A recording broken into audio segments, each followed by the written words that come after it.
이민 생활에 도움을 드리는 오늘 이 시간에는요, 이민법 전문이신 청관우 변호사님께서 여러분들의 궁금증을 해결해 드리기 위해 이 자리에 함께 하셨습니다. 변호사님, 안녕하세요. 예, 안녕하십니까. 네, 이번 주 추수감사절 연휴를 앞두고 있는데요. 좀 특별한 계획 있으신가요? 예, 저 친척집 좀 방문할 계획입니다. 네. 네, 처갓집. 아, 그러시군요. 예, 예. 안전하고 즐거운 여행 되시기 바랍니다. 예. 변호사님, 요즘 최근 이민 소식 한번 나눠보려고 하는데요. 먼저 네네. 12월 문호 새로운 소식 있을까요? 예, 이제 발표된 거는 한 조금 시간이 지났는데 어쨌든 간에 이제 12월부터 적용되는 문호가 12월 문호가 발표가 됐습니다. 네.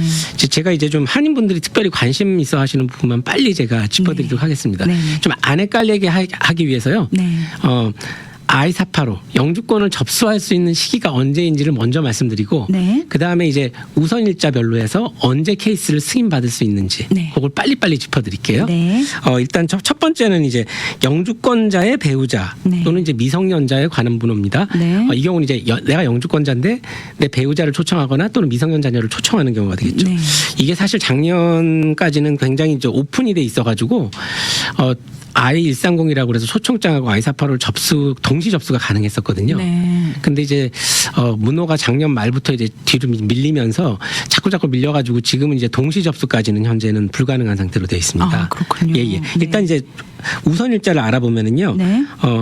I-130이라고 그래서 초청장이 접수된 날이 근데 이제 우선일자인데 네. 그 우선일자가 2023년 9월 1일 또는 그 이전인 경우는 I-485 하고 초청장 네. 동시 접수가 가능합니다. 근데 이제 동시 접수가 아니고 130을 접수를 해놓고 초청장 네. 해놓고 그 날짜가 이제 돌아오면은 그 접수일이 23년 9월 1일 또는 그 이전에 들어갔던 케이스에 한해서는 I-485로 해서 영주권 신청서를 넣으실 수가 있어요. 네. 그리고 이제 케이스 자체가 승인을 받으려면은 우선일자 I-130이 들어간 날짜가 2019년 2월 8일, 네. 2019년 2월 8일 또는 그 이전에 그 I-130이라고 그래서 초청장이 접수가 된 케이스에 한해서만 영주권이 심사가 완료되면은 영주권을 발급해 줄 수가 있습니다. 네. 기자 넘버가 어베일러블하다고 하죠. 네. 예. 그다음 이제 두 번째 이제 가장 관심 많으신 분야는 이제 3순위 전문직 취업 이민인데 이 경우는 일단 I-485를 I-140을 넣고 나서 네. 또는 I-140과 I-485가 동시 접수가 가능하려면은 뭐가 중요하냐면요. 우선일자. 여기서 우선일자는 펌이 접수된 날짜가 우선일자입니다. 네. 펌 접수일이 23년 2월 1일 또는 그 이전인 경우에 네. 펌이 승인이 나신 분은 I-140과 I-485를 동시에 접수하실 수가 있습니다. 네. 잘 예. 기억하셔야겠네요. 예. 네. 그리고 또 이제 중요한 거는 이제 케이스 자체가 이제 언제 승인을 받을 수 있냐면은 네. 펌이 접수된 날짜가 21년 12월 1일 이전인 경우.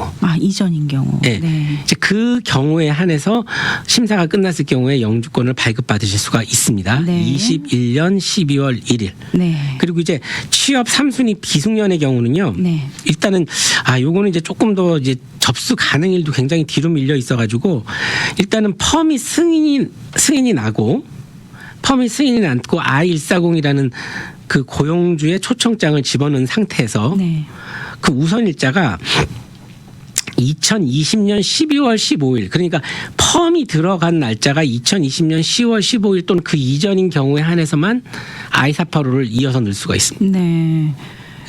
그렇게 되어 있습니다. 네네. 일단 이제 그걸 좀 잘 참고하시면 되고 네. 이게 또 이제 승인 가능일도 펌 접수일이 2020년 8월 1일 또는 그 이전인 경우에 한해서만 네. 영주권을 승인을 받을 수가 있도록 되어 있습니다. 네. 취업 3순위 비숙련 문호를 방금 말씀드린 거고요. 네. 2순위의 경우는 뭐 12월 문호도 사실 지난 12월 달하고 똑같은데 네. 일단 우선일자가 2023년 1월 1일 또는 그 이전인 경우에 한해서 네. I-485를 접수하실 수가 있어요. 네. 그러니까 펌 접수일이 23년 1월 1일 또는 그 이전인 경우에만 140 펌이 승인이 났을 때 140하고 I48을 같이 넣으실 수가 있는. 네. 이거 상당히 그래도 대부분 다 이제 요즘 오래 걸리기 때문에 네. 대부분 다 사실상 2순위 같은 경우는 하나 지금 3순위 같은 경우에는 I140하고 485를 거의 다 아마 동시 접수가 가능할 겁니다. 네. 3순위 전문직과 2순위 같은 경우. 네. 그리고 이제 또 이제 승인 가능일의 경우는 네. 2022년 7월 15일로 되어 있습니다. 네. 이게 무슨 뜻이냐면은 펌 접수일이 22년 7월 15일 또는 그 이전인 경우는 심사가 끝나면은 영주권을 발급받으실 수가 있는 거죠. 아, 이순위 그렇군요. 경우는요. 네. 예. 제가 빨리빨리 잘 알아들으셨으면 좋겠는데, 네네. 뭐 저희 사무실로 전화를 주시면 저희가 안내를 네, 해드릴게요. 자세한 일단은요. 사항은. 네네. 네. 그리고 이제 종교 이민이 이게 지금 상당히 좀 딱하게 됐는데, 네. 이게 종교 이민이 사실 뒤로 너무 많이 밀렸습니다. 아, 그렇군요. 네. 이제 먼저 안수직의 경우 같은 경우는 이제 접수 가능일 자체도 2019년 3월 1일이라서요. 네. 어떻게 됐냐면은 종교 이민의 경우는 I360이라고 그래서 청원서가 승인이 나고 우선일자가 돌아와야지만 485를 넣을 수가 있거든요. 아, 반드시. 지금 동시 접수라는 것 자체가 없습니다. 일단. 네. 근데 이제 우선일자가 2019년 3월 1일이라는 얘기는 에서 이게 무슨 뜻이냐면은요. 360을 넣어서 네. 승인이 나고요. 그다음에 그 승인이 났는데 난 걸로 끝나는 게 아니고 옛날에는 오픈이 돼 있으니까 그냥 360 승인 나면 바로 485가 그냥 들어갔단 말이에요. 네. 근데 지금은 360이 승인이 나고 또 그 360을 접수한 날짜, 극 우선일자가 2019년 3월 1일 네. 이전인 경우에 한해서만 I48을 넣을 수가 있어요. 그러니까 이게 대기 기간이 너무너무 길어진 그러네요. 거죠. 조건이 더 그렇죠. 까다로워졌네요. 그렇죠. 지금 네. 사실은 360 승인 자체만으로도 1년이 넘게 걸리고 있는데 네. 승인이 나고 나서도 우선일자가 돌아올 때까지 그냥 기다리는 거가 이제 좀 기간이 좀 오래 걸릴 것 같아서 조금 네. 이제 좀 우려가스럽긴 한데 조금만 그대로 한 기다려 보시는 게 되게 중요할 것 같고요. 네. 그리고 일단 뭐 승인 가능일 자체도 2019년 1월 1일로 돼 있어가지고 네.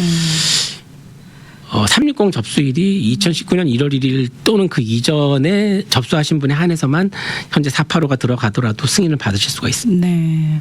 좀 인내를 가지고 기다려 보셔야 할 것 같습니다. 네. 예. 비안수직의 경우는 어떻게 되나요? 뭐 안수직하고 동일하게 네. 2019년 3월 1일이 우선인 경우는 영주권 접수가 가능합니다. 그리고 네. 현재는요 이 처리 불능 상태로 처리가 일단 중단이 돼 있습니다. 그래서 네. 이거는 뭐 우선 승인 가능일 자체가 나와 있지는 않습니다. 네. 그러니까 비안수직이 조금 위험한 캐러고입니다. 사실 네. 잘 안 주려고 그러고 네. 안 되는 건 아닌데요. 그러니까 조금 만약에 이제 영주권 신청을 생각하고 계시면은 그것도 한번 고려 사항이 돼야 될 것 같습니다. 네, 알겠습니다. 또 최근 새로운 소식이 있다고 들었습니다. 알비자 사후 실사가 증가하고 있다고요. 예, 갑자기 네.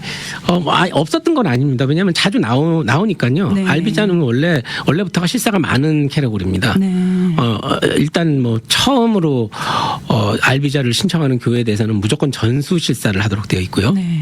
그렇기 때문에 그런데 이제 최근에 이제 좀 경향이 알비자를 받으신 다음 네. 종교 비자를 받으신 다음에 일을 하고 계시는데 사역을 하고 계시는데 네. 승인 이후에 찾아와서 검사를 하는 사후 실사가 지금 굉장히 증가하고 있어요. 아, 그렇군요. 원래 없었던 건 아닙니다. 근데 네, 요즘 조금 이제 좀더 조금 잦아지는 네. 경향이 좀 있어서요. 제가 네네. 지금 미리 말씀을 드리는 겁니다. 네네. 요거는 이제 사전 실사는 보통 이제 영주권을 종교 비자를 승인을 해주기 전에 이제 처음 보통 파일하는 경우죠. 네. 전에 해준 적이 없는 경우 이제 그 종교 기관 자체가 실제적으로 존재하고 액티비티가 있는지를 확인하기 위해서 네. 하는 겁니다. 네. 그러니까 이제 보통 나와서 교회가 있는지도 보고 그다음에 뭐 인터뷰를 하는 대상이 담임 목사님이나 교회 책임자들 만나서 네. 보는 거죠. 그리고 이제 확인을 하는 거죠. 확인하는 거. 네. 그다음에 와서 이제 주로 보는 게 정말 실제적으로 종교 행사가 있는지. 네. 뭐 옛날에 제가 사실 변호사 초반부에는 보면은 저희 교회 같은데 새벽 예배도 왔었습니다. 아, 정말요. 네. 네.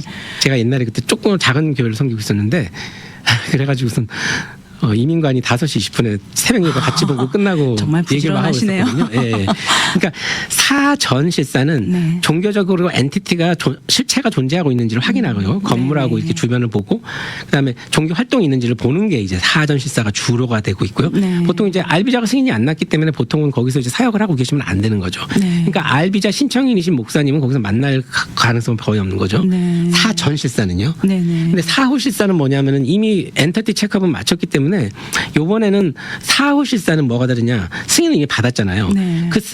그냥 막 간단하게 얘기하면은 그 종교 비자를 받으신 목사님이 제대로 사역을 하고 있는지를 와서 확인을 하는 겁니다. 네. 받고 나서도 계속 그렇죠. 지속적으로 하고 있는지. 그렇죠. 그래서 이제 보통 R 비자를 신청할 경우 네. 이제 적어낸 사역 시간표 시간에 맞춰서 와보는 경우가 사실 많이 있습니다. 아, 그렇군요. 예. 네. 그러니까 이제 잘 보셔야 되고 그 시간에 맞춰서는 적어내신 그 사역 시간표에 따라서는 그래도 교회에 나와 계시는 게 좋고요. 네. 그리고 이제 또 한 가지 주의사항은 뭐가 있느냐면은 와서 확인을 하는 게 제대로 사역을 하고 있는지를 보는 거거든요. 네. 그러니까 적어내신 알비자에 적어내신 나의 타이틀, 그러니까 네. 목사님이 어떤 타이틀, 뭐 아니면 성인 사역자, 네. 뭐 어덜트 미니스트리 패스터나 아니면 유스 그룹 패스터, 아니면 뭐 청년부 담당 목사님, 네. 이렇게 잡 타이틀이 내가 무엇인지를 알고 계셔야 돼요. 아, 그렇군요. 예, 단순하게 목사님 이런 것보다는 네. 이제 보통 우리가 적어낼 때 어떤 일을 하신다고 적어내거든요. 네네. 그러니까 이제 그 적어내신 나의 잡 타이틀이 무엇인지 네. 명확하게 알고 계셔야 되고 업무 내용이 뭔지를 대충 파악을 하고 계셔야 됩니다. 네. 그러니까 예를 들면은 뭐 유스 패스터로 이제 청년부 사역을 하고 계시는데 네. 갑자기 뭐 무슨 일 하고 계세요? 그럼 거기서 행정보고요. 그럼 그거는 목사님 잡이 아닌데요. 이렇게 되면 굉장히 문제가 될 수 있어요. 네. 예. 그럼 내가 이 신청을 할 때 신청서에 어떻게 썼는지를 정확하게 기억을 하고 계셔야겠네요. 아, 그렇죠. 네. 그러니까 이제 변호사한테 전화를 하셔서 네. 그 고용조 편지나 네네. 그 I129라고 그래서 그 종교 비자 신청하는 폼 양식을 받아놓고 공부를 좀 하고 계시는 게 좋습니다. 네. 예, 나의 그렇죠. 이제 사역 내용이 무엇인지 그리고 나의 잡 타이틀, 나의 사역 포지션이 미니스트리 포지션이 무엇인지를 네. 정확하게 알고 계셔야 되고 그리고 가끔 가다가 이제 사례비를 또 얼마를 받기로 하고 이제 적어낸 양이 있거든요. 네. 월급을 얼마를 받는 사례를 얼마나 받으신지 그것도 한번 외우고 계시는 게 좋고 네. 교회에서도 목사님 급여를 드린 거에 대해서는 이제 그 기록을 뭐 W2나 네. 아니면은 뭐 폼 941이나 D9C처럼 이렇게 페이를 보고하신 거를 교회에다 보관을 해놓으시는 게 좋습니다. 네. 해당이 되시는 분들은 원체도 본인의 어떤 그런 거에 대해서 꼼꼼하게 잘 준비를 하고 계시겠지만 그래도 또 혹시 모르는 만약의 네네. 사태를 대비해서 꼼꼼하게 나의 신청서에 대해서는 정확하게 알고 계시는 게 좋겠습니다. 얼른 변호사한테 네. 전화하십시오. 그래서 네. 고용주 편지하고 전부 다 알아놓으시는 게 좋을 것 같은데 특히 이제 최근에 받으신 분 같은 경우들은 네. 반드시 좀 잘 체크를 한 다음에 가지고 계시는 게 굉장히 좋을 것 같습니다. 네. 중요한 서류 또 그리고 나에 대한 정보. 아, 오늘도 귀한 조언의 말씀 감사합니다. 네. 이렇게 최근 이민 소식 한번 나눠봤는데요. 네. 오늘은 또 특별히 이 미군 현역 또는 예비역 분들의 미립국 가족 규제에 대한 정보를 또 나눠주시겠다고 예. 준비해 주셨는데 네, 한번 맞습니다. 말씀해 이제 그분들이 이제 주시죠. 구제하는 방법이거든요. 네. 사실은 이 제도가 갑자기 생긴 건 아니고 상당 네네. 기간 오랫동안 있었습니다. 네. 제가 이제 처음 한 게 꽤 오래 전이거든요. 네. 이거는 이제 보통은 USCIS가 사실 전통적으로 네. 그 미군에 복무하고 있는 그 미군 가족들에 대해서 굉장히 좀 어떤 특혜까지는 아니지만 굉장히 네. 이렇게 좀 우호적으로 네. 그 케이스를 다뤄주고 어떻게 하든지 구제책을 찾아주려고 하는 그런 전통이 있습니다. 네. 예, 그리고 자기들 웹사이트도 그렇게 써 있습니다. 예, 그렇군요. 굉장히 나라를 위해서 봉사하는 것에 대해서 네. 굉장히 너를 존경하고 미국 존중한다. 사회가 그런 거를 조금 더 이렇게 레코그니션을 해주시는 것 같아요. 예, 맞습니다. 네. 왜냐하면 사실은 저는 이제 항상 저도 바깥에서 이제 군인들 만나면은 네. 내가 항상 당신들 서비스 너무 고맙습니다라고 항상 제가 이렇게 딱 치켜 세워주거든요. 저도. 네. 왜냐하면은 이렇게 공동체를 지키기 위해서 그럼요. 남을 위해서 자기가 희생하고 무기를 줬다는 건 굉장히 고귀한 겁니다. 네. 이 군대에서 사역했다는 것 자체에서 좀 우습게 생각하거나 그런 풍토가 사실 없지 않아 갑자기 생기는 것 같더라고요. 아, 그래요? 예, 그런 거는 굉장히 잘못된 거라고 생각합니다. 네. 그럼 오늘 좀 이 관련된 정보를 좀 주시면 좋겠습니다. 예, 맞습니다. 네. 이제 그런 의미에서 네. 갑자기 좀 얘기가 딴 데로 샜는데 네네. USCIS에서 이제 특별히 이제 미군에서 이제 나라를 위해서 봉사하고 있는 그 미군들이 나라를 위해서 제대로 잘 봉사하려면 이제 일단 보면은 저도 한국에서 카투사를 나왔기 때문에 이제 항상 네. 이게 보면 미군 캐치프레이즈가 있거든요. 네네. 그래서 이제 가족 사진이 딱 있고, 야, 이 가족이 진짜 너희 뭐 분대나 중대보다 더 중요한 유닛이다. 이렇게 네. 딱 나와요. 제일 중요한 유닛이라 그래요. 어떻게 보면은 그 가족을 지키는 일이기도 합니다. 맞습니다. 네. 그러니까 이제 가족이 제대로 되어 있어야지 나라를 제대로 지킬 수 있으니까 네. 이제 이분들이 직계 가족인데 네. 불법 체류를 하고 있다거나 근데 불법 체류를 또 그냥 불법 체류가 아니고 영주권을 받을 수 없는 캐테고리 미국 내에서 네. 국경을 넘어오신 미립국자들 네. 이런 분들을 그대로 품에 안고서 자기가 군대를 복무하면 이게 나라가 제대로 지켜지겠습니까? 그렇죠. 예, 그러니까 이제 네. 그 직계 가족을 구제하지 구제해주기 위한 제도로 이제 플레이스 인 퍼럴이라는 거를 네. 굉장히 오랫동안 시행을 해왔었습니다. 네. 오늘 이제 거기에 대해서 제가 한번 소개를 해드리도록 하겠습니다. 네. 이제 잘 알려진 대로 국경을 넘어오신 분들은 이제 특별하게 몇 가지 예외 규정, 이 플레이스 인 퍼럴도 사실 이 구제 규정도 사실 예외입니다. 네. 그 예외 몇 가지를 빼고는 반드시 본국의 나라로 돌아가서 해외에서 영주 비자를 받고 누가 초청을 해준다고 하더라도 네. 인터뷰를 마치고 들어와서 영주권을 받게 돼 있습니다. 그렇죠. 영주 비자를 받아서 들어와서 영주권을 받도록. 네, 맞습니다. 네. 근데 나가시게 되면은 보통은 못 들어오시죠. 그렇죠. 10년 입국 금지에 걸리니까. 그래서 네. 이 시간을 통해서 제가 굉장히 많이 소개해드린 601A라는 걸로 면책을 받고 나가셔서 들어오시는 경우. 그래서 네. 601A인데 이제 오늘 이제 그 경우는 아니고요. 네. 내 아들이나 나의 아들이나 제가 이제 만약에 플레이스 인 퍼럴을 신청한다 그러면요. 네. 제가 신청하는 사람이다 그러면 나의 아들이나 또는 나의 남편이 네. 미군에 복무했거나 또는 복무 중인. 근데 이제 복무했었다고 해서 다 복무 끝나는 게 아니고 예비역이어야 됩니다. 네. 명예롭게 제대를 하셨어야 돼요. 아, 그렇군요. 뭐 불명예로 사고 치고 나왔다 이러면 네. 그분들은 안 되고요. 그렇죠. 명예롭게 honorable하게 디스차지가 되신 예비역, 네. 예비역 또는 현역. 네. 현역 미군이셔야 돼요. 미군 안에는 여러 가지가 있습니다. 네. 뭐 육군, 어떤 US 종류가 아미가 포함되고요. 네. 그다음에 US Air Force. 저도 다 해봤습니다. 아미도 아, 해봤고, 정말요? 예, 아미 네. 가족도 해봤고, 그다음에 또 해안 경비대라고 그러죠. US 코스트 가드도 저 가족들도 제가 해드렸고요. 네. 그리고 그다음에 네이비도 있겠죠. US 네이비. 이렇게 이제 모든 미군들을 대상으로 하고, 자 그러면 제가 이제 만약에 저희 아들을 예를 들어서 네. 아들이 복무 중인데 제가 국경을 넘어왔습니다. 이제 보통 같은 경우라면은 시민권자, 그냥 미군이니까 시민권자겠죠. 아들이 네. 초청을 하면은 사실 배우자랑 똑같기 때문에 불법 체류에도 체류를 하셨어도 구제가 돼야 되는데 국경을 넘어오셨기 때문에 네. 안 됩니다. 그렇죠. 601A에서 반드시 네. 나가서 받아오셔야 돼요. 네네. 그럼 이제 방법이 없지 않습니까? 근데 네. 조금 전에 그 플레이스 인 퍼럴이라는 제도가 이분을 저를 이제 구제할 수 있는 겁니다. 네. 예를 들면은요. 네네. 제가 국경을 넘어왔지만 제 아들이 미군에 복무 중이기 때문에요. 네. 그러면 이제 예를 들면은 어떻게 그러면 이게 구제가 되는 것이냐를 한번 설명을 해드리면은요. 네. 첫 번째 조건은 아까 말한 대로 미군에 복무 중인 또는 복무를 하고 가족이. 명예롭게 제대한 예비역인 아들 또는 남편이 계셔야 돼요. 네. 이해가 되셨죠, 그렇죠? 네네. 이제 그러고 나면 그게 첫 번째 조건이죠. 두 번째는 이제 우리가 해야 될 건 뭐냐면은 한 가지 그건 나의입니다. 저한테 범죄 기록이나 이런 잘못한 게 없어야 돼요. 불법 체류 말고는요. 아, 그렇군요. 예. 뭐 이제 막 특별하게 어쩔 수 없는 경우인지 선처를 바란다고 해서 넘어가 줄 수 있는 경우가 있는지 모르겠지만 일단은 레코드가 네. 깨끗해야 됩니다. 네네. 범죄 기록이 없어야 돼요. 네. 일단 범죄 기록이 없어야 되고 그런 게 있어야 되고 그다음에 이제 그러면은 두 가지가 이제 딱 맞춰지면은 뭐가 이제 필요하냐면은요.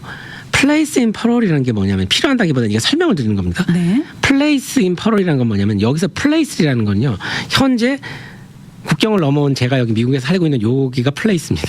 아, 네. 요 도시, 네네. 요 가까운데. 근데 퍼럴이란 건 뭐냐면요. 이민법상으로는요. 퍼럴은 이렇게 뭐 이렇게 감옥에 있는 사람을 잠시 동안 뭐 풀어주는 경우 있지 않습니까? 네. 뭐 보석으로 풀어주든지 아니면 뭐 잠깐 동안 나갈 수 있게 해주든지 네. 그걸 우리가 퍼럴이라고 그러거든요. 아. 일시적으로 풀어주는 거. 네. 그건 이제 형사법상으로 감옥에 있는 사람을 보호관찰 또는 걸로 이제 풀어주는 겁니다. 네. 감옥에서 형을 살지 않고 잘못하면 금방 잡아갈 테니까 네. 퍼럴 해준다. 네. 가석방, 한국말로 가석방을 퍼럴이라고 하는데 네. 이미 풀어준다는 뜻이죠. 허락을 해준다는 거, 나가는 것을 허락해준다는 게 퍼럴인데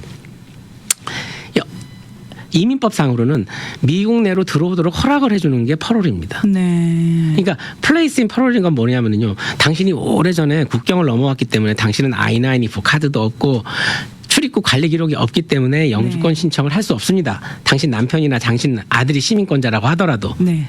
없잖아요. 출입국 그렇죠. 관리 기록이 없으니까. 네. 근데 가상적으로 내가 살고 있는 그 지역의 CBP 국경보호처를 통해서 들어온 걸로 쳐주는 거예요. 내 네. 아들이 미군이기 때문에. 그럼 이분들에게는 I-94를 부여해 그렇죠. 주는 새로운 아이덴티티가 발급이 됩니다. 아, 그렇군요. 이 플레이스 인 퍼럴. 근데 이제 서류를 잘해서 전부 다 제출을 해야죠. 네. 관할 지역 CBP에다가 내도록 되어 있습니다. USCIS 관할와 같이 있는 그 USCIS 필드 오피스에 있는 CBP에다가 보내도록 돼 있어요. 네. 그럼 이제 거기서 그걸 발급을 해주면은 이제 가상적으로 그날 글로 들어온 거예요, 미국으로. 네. LA 계시면 뭐 다운타운에 있는 로스앤젤레스 거기 필드 오피스죠. LA 필드 오피스. 거기는 CBP에서 발급을 해주면은 그날로 글로 들어온 겁니다. 네. 그럼 내가 이제 합법을 입고 간 걸로 가상적으로 만들어주는 게 바로 플레이스 인 퍼럴입니다. 네, 그렇군요. 그러면 이제 그게 합법적인 입국이 됐으니까 네. 그다음에 이제 제가 이제 영주권 신청이 당연히 되겠죠. 그렇죠. 이제는 네. 보통은 합법적으로 들어왔다가 내가 불법 체류가 된 시민권자의 배우자 또는 시민권자의 부모는 용서가 다 되지 않습니까? 네. 나에게 이제 합법 기록이 생긴 겁니다. 네. 그렇게 해서 영주권을 이제 신청을 해서 이제 받을 수가 있게 되는 네. 거죠. 이제 그 기록이기 때문에 어떻게 되면 굉장히 크게 특혜를 주는 거죠. 그렇죠. 그 개념 자체도 굉장히 약간 리걸 픽션인데 네. 그날 부모님은 옛날에 뭐 캐나다로 넘어왔는데 내가 LA에 살고 있지만 현재 LA에 살고 있는 국경보호처에서 그날로 입국 도장을 찍어주고 글로 들어온 거랑 똑같이 쳐주겠다는 얘기입니다. 네네. 어떻게 보면은 가장 안전하고도 확실한 방법이 될 수 있겠네요. 네. 그렇죠. 근데 대신에 이제 미군 가족이어야 되겠죠. 그렇죠. 네. 네. 그리고 이제 내가 신청한다고 딱 쳤을 때 나한테 내 아들이나 남편이 여야 됩니다. 네. 아들 아니어도 됩니다. 딸도 괜찮습니다. 네. 갑자기 생각해보니까 저 따님이 미군에 계셔가지고 이렇게 똑같이 해서 받은 경우도 작년에 있었거든요. 네. 직계 가족이면. 네, 직계 가족이면 되니까요. 네. 자녀라고 해야겠네요. 네, 자녀가 직계 자녀나 네네. 또 남편 혹은 네네네. 배우자가 네네. 네, 이제 군복무를 하고 있으면은 받을 수 네, 그렇죠. 이제 뭐 가장 최근에 받으신 이제 두 분을 제가 이제 간단하게 예를 들어드리면 네네. 어머니께서는 이제 오래전에 이제 멕시코로 이렇게 어떻게 국경을 넘어서 들어오셨어요. 네. 그리고 이제 오랫동안 이제 신분이 없는 상태로 살고 계셨죠. 네.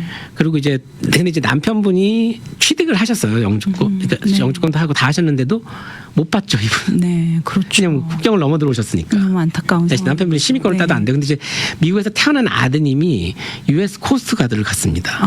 네. 네, 그래서 이제 거기 장교인데 이제 그분이 거기 복무하고 있는 걸로 해서 네. 먼저 어머님을 초청을 하고요. 네. 초청장만 하고 그다음에 이제 그 상태에서 현재 이제 코스트가드, US 코스트가드에 근무하고 있다는 기록을 바탕으로 해서 CBP에다가 플레이스 인 퍼럴 이제 패키지를 다 만들어서 이제 보내서 네. 승인을 받았습니다. 네. 그래서 어머님이 합법적으로 입국한 기록이 생겨서 그 아드님이 마저 이어서 영주권 신청을 해드려가지고 나갈 필요 없이 영주권을 취득한 경우가 하나 네. 있고요.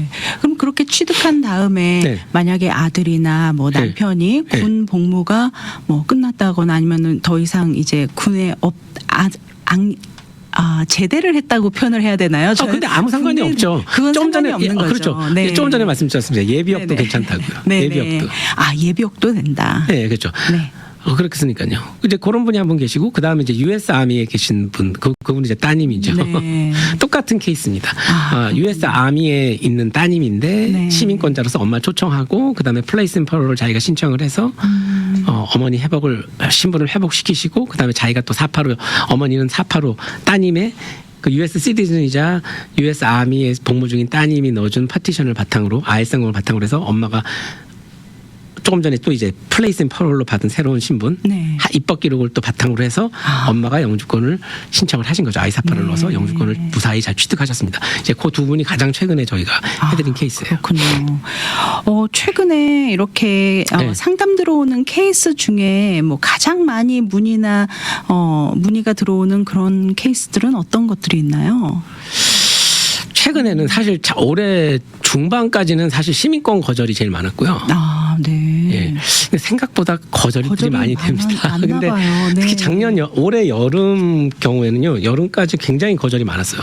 근데 떨어지고 나서 특별한 창피해서 이유가 말을 안 하니까 뭐 떨어졌는지 붙은지 모르잖아요. 되고 나면 얘기를 하니까 듣기만 하면 다 되네. 그러고서는 굉장히 시민권 떨어지신 분들이 상담이 제일 많고요. 인터뷰가 좀 까다로워진 건가요? 아니면 왜 그러니까 까다로워졌다기보다는 사실 웬만한 경우는 잘 주는 게 최근 경향이었는데 네. 한동안 또 너무 많이 준 것 같아가지고 약간 가을 같은 때는 좀 약간 좀 속도 조절을 해야겠다는 그런 생각이 좀 있어가지고 그랬는지 잘 모르겠습니다. 네네. 이제 그런 것도 있는데 한 가지보다 더 중요한 건 뭐냐면요, 간단하게 미리 준비를 하면 괜찮은데 네. 이 한국 분들이 다른 민족보다 머리가 좋습니다. 굉장히. 그러니까 자신만만하세요. 그러니까 혼자 알아서 하신다고 갔다가 정말 너무나 간단한 문제인데 그거를 잘 핸들을 못해서 떨어지는 당황을 거예요. 하니까. 네. 서류를 미리 준비해다가든지 설명을 하든지 변호사를 써서 그렇군요. 그렇게 네. 하시면은 넘어갈 수 있는 문제인데 네. 문제를 더 심각하게 키워서 떨어지는 거예요. 간단한 게. 이제 제일 중요한 것 같은 경우는 일단은 범죄 기록이 있으신 경우 네. 가볍게 생각하시면 안 됩니다. 아무리 작은 것도 일단 범죄 네. 기록이 있는 거는요. 우리가 이 이민 절차는 아주 한번 리젝트되거나 뭐 잘못되면은 상당히 그 후속이 또 까다로워지고 골치 아픈 상황이 생길 수 있기 때문에 맞습니다. 왜냐하면 누적이 돼 있기 때문에요. 네. 그 다음에 신청하면 그 거절된 파일이 기록이- 바로 코앞에 있습니다. 네. 네, 그렇기 때문에. 그래서 철저하게 준비를 하셔야 될 것 같습니다. 맞습니다. 특히 이제 네. 시민권자 같은 경우, 시민권 신청 시에는요, 범죄 기록이 있는 경우는 반드시 그 사람들이 원하는 코트 기록이 있습니다. 자기가 가지고 있는 거 옛날 거 그거 내봤자 소용없습니다. 네. 내가 그 걔네들이 원하는 거 특히 다켓이나 미닛이라고 그래서 케이스 히스토리가 다 돼서 어떻게 디스미스가 되고 끝났는지를 보여주는 히스토리 다큐멘트가 있거든요. 네. 그걸 반드시 내야 되는데 그냥 옛날 거 그냥 혼자 알아서 내시고 그리고 가능하면 또 거기는 이 케이스 뒤에 있는 비하인드 스토리는 모르지 않습니까? 네. 이제 할 얘기가 있으면 그런 것도 이제 변호사랑 상담하셔가지고 미리 좀 진술서를 확 써놓는다든지 이렇게 가셔야 되는데 그걸 잘 안 하시니까 이제 가면 이제 딱 벌써 분위기가 나쁘죠. 아, 그렇군요. 네, 그럼 이제 떨어지는 겁니다. 네. 그렇게 해서 많이 떨어지는 거고 그 다음에 또 영주권 취득경에 대해서 이 시간을 통해서 여러 가지 말씀을 줬는데 이제 근데 LA 그 서비스 센터는 약간 좀 덜 물어보는 경향이 있기 때문에 네. 난 안 물어봤다 그런 사람이 어쩌다 있습니다. 아. 근데 이제 취업으로 영주권을 따신 분 같은 경우에는 네. 그 이민관이 뭐 산타나 같은 데는 100% 물어보고요. 네, 네. 그 스폰서 회사에서 일을 했다는 걸로 W2나 페이스업이나 뭐든지 기록을 내놓으라고 합니다. 네. 안 그러면 영주권이 합법적이지 않다는 거죠. 네, 네. 산타나는 거의 100%고 네. LA 같은 데는 가끔 안 물어보는 경우가 있어서 약간 헷갈리시는 건 뭔지는 모르겠는데 분명히 LA에서도 그건 물어봐서 네. 취업이민 다닐 때 그 스폰서 회사 받은 W2하고 못 내서 거절된 케이스 제가 얼마 전에도 상담했습니다. 하지만 또 좀 그렇게 불안하게 가실 것보다는 미리 좀 꼼꼼하게 다 준비해 놓으시고 만약을 대비하시는 게 좋을 것 가서 같습니다. 안 물어보면 네. 운이 좋은 건데. 그렇죠. 예, 분명히 네. 다 그건 물어봐서 떨어진 케이스 얼마든지 상담하고 있거든요. 안 물어본 경우도 어쩌다 있을 수는 있지만. 그렇죠. 네. 그러니까 영주권 취득 경위에 대해서 정확하게 특히 취업이민 같은 경우는 잘 준비해 가셔야 됩니다. 맞습니다. 그래야지 시민권 따실 때 문제가 없습니다. 네. 오늘 법률 상담 시간 이민법 전문 청간호 변호사님과 함께 미군 현역 또는 예비역군들의 미리국 가족 규제에 대한 상세한 이야기 나눠봤습니다. 혹시 이와 관련해서 이민법에 관련해서 도움받기 원하시는 분들 청간호 변호사님께 도움받을 수 있을 텐데요. 변호사님 상담받을 수 있는 연락처 안내 부탁드립니다. 예. 저 LA 사무실은요. 213-232-1655 213-232-1655 로 전화 주시면 되고요. 네. 저 부에나파크 오피스는 714-522-5220 네. 714-522-5220 네, LA 오피스 213-232-1655번 213-232-1655 그리고 오렌지 카운티 오피스는요 714-522-5220 714-522-5220번 되겠습니다. 예, 그리고 카카오톡 아이디도 있습니다. 네. 예, 조셉이고요. 네. JOSEPH 그다음에 법입니다. 러. 조셉 러 네. 1224. 조셉 로 1224. 예, 카카오톡 아이디로 연락 주셔도 됩니다. 네, 청간호 변호사님 사무실로 연락 주시면은요 아주 친절하고 자세한 상담 안내, 꼼꼼한 상담 안내 받아보실 수 있겠습니다. 오늘도 귀한 정보 함께 나눠주신 청간호 변호사님 오늘도 감사드리고요. 해피 땡스기빙 데이 되시기 바랍니다. 예, 즐거운 추수감사도 되십시오. 네, 감사합니다. 미주 복음 방송은 예수님만 전해요.